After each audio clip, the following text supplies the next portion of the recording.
నమస్తే SR7 TV news కి స్వాగతం. ప్రయాణం ఫ్రీ, పింఛను 6000, దివ్యాంగ శక్తి ఉచిత బస్సు ప్రయాణ పథకం ప్రారంభించిన రాష్ట్ర రవాణా యువజన క్రీడా శాఖ మంత్రి మండిపల్లి రాంప్రసాద్ రెడ్డి. అన్నమయ్య జిల్లా రాయచోటిపట్నం ఆర్టీసీ బస్టాండ్ నందు బుధవారం రోజు దివ్యాంగ శక్తి పథకాన్ని రాష్ట్ర మంత్రి మండిపల్లి రాంప్రసాద్ రెడ్డి ప్రారంభించారు. ఈ సందర్భంగా రాష్ట్ర రవాణా యువజన క్రీడా శాఖ మంత్రి మండిపల్లి రాంప్రసాద్ రెడ్డి మాట్లాడుతూ సమాన అవకాశాలతో ముందుకు సాగే సమాజ నిర్మాణం దివ్యాంగ శక్తి నమ్మకానికి, స్వావలంబనకు, గౌరవానికి ప్రతీక అని అన్నారు. కూటమి ప్రభుత్వం దివ్యాంగులకు పింఛను 6000 రూపాయలకు పెంచడంతో పాటు ఉచిత బస్సు ప్రయాణ సౌకర్యం కల్పించి వారి గౌరవాన్ని నిలబెట్టిందని కొనియాడారు. ఈ కార్యక్రమంలో రాయచోటి మాజీ market committee chairman Gajula Khader Basha, రాష్ట్ర వికలాంగుల సంఘం అధ్యక్షుడు Vangimala Ranga Reddy, RTC regional manager Ramu, TDP నాయకులు Nageswar Naidu, Rayachoti market committee chairman Anampalli Ramprasad Reddy, RDO Srinivasulu, సంబంధిత అధికారులు, టీడీపీ కార్యకర్తలు, అభిమానులు, ప్రెస్లు పాల్గొన్నారు. ఆర్వి కృష్ణారెడ్డి, అన్నమయ్య జిల్లా ఇన్ఛార్జ్. సజావుగా ఉండాలి, క్రమశిక్షణతో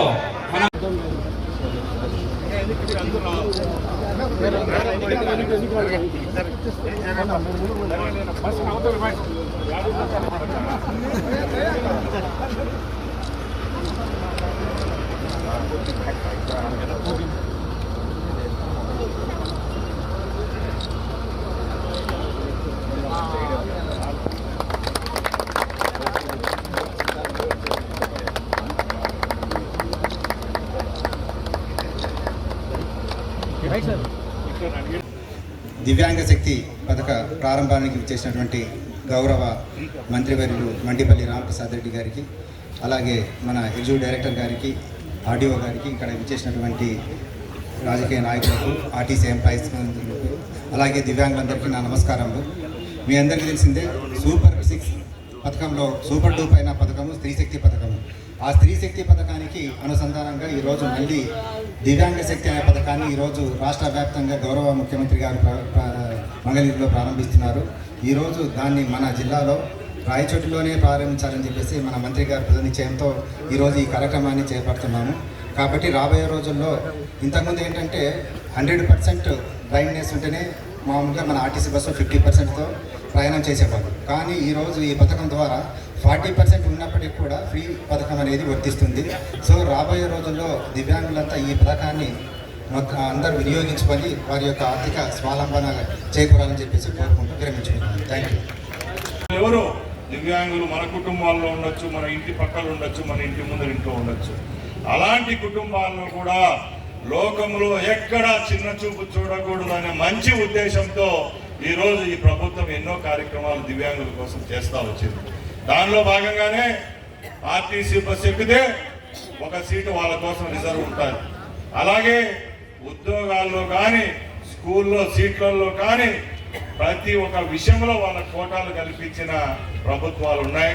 దానిలో చంద్రబాబు నాయుడు గారు ఎప్పుడూ తీసుకోలేదు. ఈ రోజుకి కూడా ఈ రాష్ట్రంలో ప్రభుత్వం ఏర్పాటైన తర్వాత స్త్రీశక్తి పథకం ఇచ్చాం, సాలే స్త్రీశక్తి ఇచ్చాం. ఇంకా చాలు, ఈ భారం మనకు పడతా ఉంది, ఇంకా గమ్మున ఉండాలని అనుకోలేదు. 10వ తరగతికి ఫ్రీగా ఇచ్చాం, ఇంటర్మీడియట్కి ఫ్రీగా ఇచ్చాం. ఈరోజు మన రాయచోట్లో ఉగాది, రంజాన్ తోఫా లాగా ఒక బహుమతి లాగా రాష్ట్ర వ్యాప్తంగా ఈరోజు గుంటూరులో గవర్నర్ ముఖ్యమంత్రి గారు ఇది ప్రారంభిస్తా ఉన్నారు. నాకు కూడా ఒక ఆర్టీసీ శాఖకు మంత్రిగా ఉండి స్త్రీశక్తి పథకాన్ని కూడా ఇదే బస్టాండ్లో ఆ రోజు ప్రారంభించాను. సార్, నా నియోజకవర్గంలో నేను ప్రారంభించుకోవాలి, దయచేసి నేను గుంటూరుకు రావాలని చెప్పి నేను పర్మిషన్ తీసి మన వాళ్ళందరూ మన సోదరులను పంచుకోవాలని చెప్పి ఈరోజు ఈ కార్యక్రమాన్ని ఇక్కడే ప్రారంభించడం జరుగుతూ ఉంది. ఈ పథకంలో మొదటిగా 10 మందికి సమాజంలో ఎక్కడ భేషజాలు ఉండకూడదని చెప్పి వాళ్ళకు కూడా గౌరవంగా, ఇక్కడ డబ్బు విషయం కాదు, సమాజంలో వాళ్ళ గౌరవాన్ని కల్పించే విధంగా ఈరోజు ఈ పథకాన్ని తీసుకొని వస్తున్నాం. ఇప్పుడే మన అధికారులు చెప్పారు, రాష్ట్ర వ్యాప్తంగా సుమారుగా ఇప్పటికే 12 లక్షల మంది దివ్యాంగులు ఉన్నారు. అలాంటి వాళ్ళందరికీ చేయూతనివ్వాలి. ముందే ఏపీఎస్ఆర్టీసీలో 40% ఏదైతే డిజేబిలిటీ ఉంటుందో అలాంటి వాళ్ళకు 40%, 50% మనం రాయితీ ఇచ్చేవాళ్ళం. ఈరోజు ఆ రాయితీలు కూడా తీసేసాం, అందరికీ ఫ్రీగా ఇవ్వాలని చెప్పి ఒక మంచి ఉద్దేశంతో ఈరోజు ఈ పథకాన్ని తీసుకొని వచ్చాం. ఈ పథకం ద్వారా కూడా అదనంగా రాష్ట్ర ప్రభుత్వానికి సుమారుగా 200 కోట్లు ఖర్చు అవుతుంది ఒక సంవత్సరానికంటే కూడా ఎక్కడా భయపడకుండా ఈ పథకాన్ని రాష్ట్ర వ్యాప్తంగా ఈ రోజు అన్ని నియోజకవర్గాల్లో అన్ని జిల్లా కేంద్రాల్లో ఈ పథకాన్ని ప్రజలకు ఇస్తా ఉన్నాం. అందరూ ఉపయోగించుకోండి. ఈ పథకం ద్వారా ఇంకా మెరుగైన జీవితాన్ని ముందుకు తీసుకొని పోయేదానికి అవకాశం ఉంటుంది. ఈ రోజు ఒకటే కాదు, 360 రోజుల్లో ఎన్ని ప్రయాణాలు చేస్తాం, ఆ ప్రయాణాల్లో మనకు అయ్యే ఖర్చు ఎంత, ఆ ఖర్చు మిగలడం ద్వారా మన కుటుంబాలకి ఈ డబ్బును ఎలా ఉపయోగించుకునేది అనేది ఆలోచిస్తే ఈ ప్రభుత్వం మన మీద ఎంత ఖర్చు పెట్టిందనేది తెలుస్తుంది ఎవరికైనా కూడా. మనం అనుకుంటాం ఒక మొదటి వారంలో ఉచిత బియ్యం వచ్చినాయి, ఈరోజు మార్కెట్లో 24-30 రూపాయలు పెడితే కూడా బియ్యం దొరకడం లే. అలాంటిది మనకు బియ్యం పిలిచి ఇస్తా ఉన్నారు, పెన్షన్ ఇస్తా ఉన్నారు, ఇలాంటి స్కీములన్నీ ఇస్తా ఉన్నారు. మనం గుండె పైన చేసుకొని ఒక పేపరు పెన్ను తీసుకొని రాస్తే ప్రభుత్వం ద్వారా ఎంత లబ్ధి పొందుతున్నాం, కేంద్ర ప్రభుత్వం ఎంత ఇస్తుంది, రాష్ట్ర ప్రభుత్వం ఎంత ఇస్తుందని తెలుసుకుంటే ఈ ప్రభుత్వాలు మన కోసం ఎంత చిత్తశుద్ధిగా పనిచేస్తాయి, ఎంత చిత్తశుద్ధిగా మనం పని చేసిన ప్రభుత్వానికి రేపు ఎన్నికల్లో కానీ రేపు వాళ్ళు మన ఇంటికి వచ్చినప్పుడు కానీ మనం ఆశీర్వదించాల్సిన పని అవసరం ఉంటుందని సభాముఖంగా మీ అందరి మీద తెలియజేసుకుంటున్నా. అలాగే ముఖ్యంగా మన ప్రాంతం చాలా వెనుకబడిన ప్రాంతం. ఉండే 175 నియోజకవర్గాల్లో ఎక్కువ వెనుకబడిన ప్రాంతం ఏదైనా ఉన్నాయంటే రాయచోటి, తమ్మాలపల్లి, మదనపల్లి, పీలేరు. మన ప్రాంతంలో నీటి ఎద్దడి తక్కువ, వర్షాభావం తక్కువ ఉంటుంది.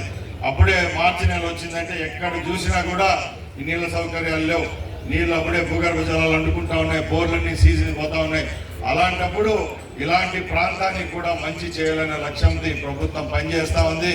ఇక్కడ చాలా మంది సోదరులు ఉన్నారు. రేపు రాబోయే కాలంలో కూడా ఆర్టీసీ బస్ స్టాండ్లలో, ఆర్టీసీ బస్ స్టాపుల్లో ఈ 4 నెలల్లో ఎక్కడైనా మంచినీటి సౌకర్యం సమస్యలు లేవనెత్తకుండా ఈ ప్రభుత్వం చర్యలు తీసుకుంటుంది. మంచినీళ్ళ కేంద్రాలు ఏర్పాటు చేస్తాం. అలాగే ఆర్టీసీ బస్ స్టాండ్లలో ఒకప్పుడు ఎక్కడైనా ఫ్యాన్లు తిరిగిదా చూడండి, ఈరోజు ఫ్యాన్లు తిరుగుతూ ఉన్నాయి ఆర్టీసీ బస్ స్టాండ్లలో. ఒకప్పుడు ఆర్టీసీ బస్ స్టాండ్లో గోడలకు చూస్తే ఎక్కడ చూసినా ఒక్కా గింగిలు ఉండేది, ఈరోజు ఎక్కడైనా ఎక్కడైనా ఆర్టీసీ బస్ స్టాండ్లలో ఉందే. ఇది చంద్రబాబు నాయుడు పనితీరు. పొద్దున్న లేచినప్పటి నుంచి రాత్రి వరకు ఏ డిపార్ట్మెంట్ ఎలా పనిచేస్తుంది, ఆర్టీసీ బస్ స్టాండ్ ఎట్లున్నాయి, పంచాయతీరాజ్ రోడ్లు ఎట్లున్నాయి, డీలర్ బియ్యం ఇస్తా ఉన్నా లేదా, ఇచ్చిన బియ్యంలో 1 కేజీ 1 కిలో పట్టుకుంటా ఉన్నాడా, పింఛన్ ఇచ్చేటప్పుడు విలేజ్ సెక్రటరీ ముఖంలో నవ్వు ఉందా లేకపోతే డబ్బు ఇసిరేస్తాడా అనేది కూడా చిత్తశుద్ధిగా గమనిస్తున్న ప్రభుత్వం, ఏకైక ప్రభుత్వం ఈ ఆంధ్ర రాష్ట్ర ప్రభుత్వం. దయచేసి ఇలాంటి మహోన్నతమైన కార్యక్రమాలు ప్రభుత్వాలు ప్రవేశపెట్టినప్పుడు ప్రభుత్వాలకు కావాల్సింది మీ చిరునవ్వు, మీ తప్పట్లే తప్పగా ఎప్పుడు మీ దగ్గర నుంచి ఏ విధమైన ఆశ, ఏది విధమైన లబ్ధి అవసరం లేదనుకుంటే ఈ ప్రభుత్వాన్ని మీరందరూ దీవిస్తారని మరొకసారి కోరుకుంటూ ఈ సదవకాశాన్ని ఇచ్చిన మీ అందరికీ ధన్యవాదాలు తెలియజేసుకుంటున్నా. జై హింద్, జై చంద్రబాబు.